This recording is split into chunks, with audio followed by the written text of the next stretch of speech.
Get these in.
Good morning.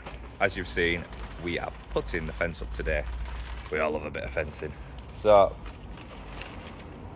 I'm going to show you a little tip now. I used to work for a guy, leveling posts, making posts level, or sighting them in. He would get 4 bricks, put them on floor, stand on them and look over at tops of posts. Which is not safe at all. So what I do is, just spin camera around, hang on.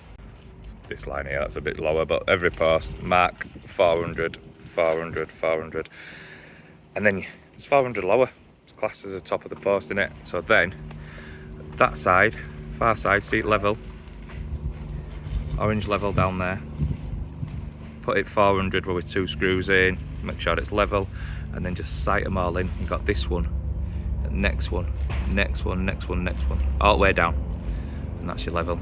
Obviously your first bay, put a post on a straight post, over the top, put level on it, mark that, and then from that, work that way. Bang. So, yeah, let's get some rails on. I'm going for a jacket potato. Love it.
There it is, 6 foot feather edge. Across that far side, at that side, because we've gone level from this side, that side just picked up a bit, but their patio at that side is literally there, you can see it. I've had to put a rail in just so there isn't a gap out at that side, but this side is like 50mm off the floor, which is my spec for moisture, etc, etc. What I will say is, what I do, bit of a selling point, look at them crap pails. Woodworks Timber, Rodley, what you doing? Put capping on. Put capping on for free. Don't charge them for capping, because it's quicker using that than it is a string line, and it looks better. If you put a string line across, you'll end up with just feather edge pail on top, which is fairly thin, whereas that's covering it as well, but it's just speed, honestly. So much better. But yeah, all good. Bit of rushing today, so I haven't really had time to document too much into it, but felt like when we were digging that section there, we were in woods, now the fence is up, just looks like 3 bushes. Don't know what we're struggling at. But yeah, me and Tom. Alright, Tom has done well today. Not me and Tom, can't praise myself, can I? But yeah, tomorrow's big clean up. 20 yards of turf in front and resin that side. Take that wooden crap away. Crap around front, all bamboo. Just running around really. But I'll bring you on my journey. See you in the morning.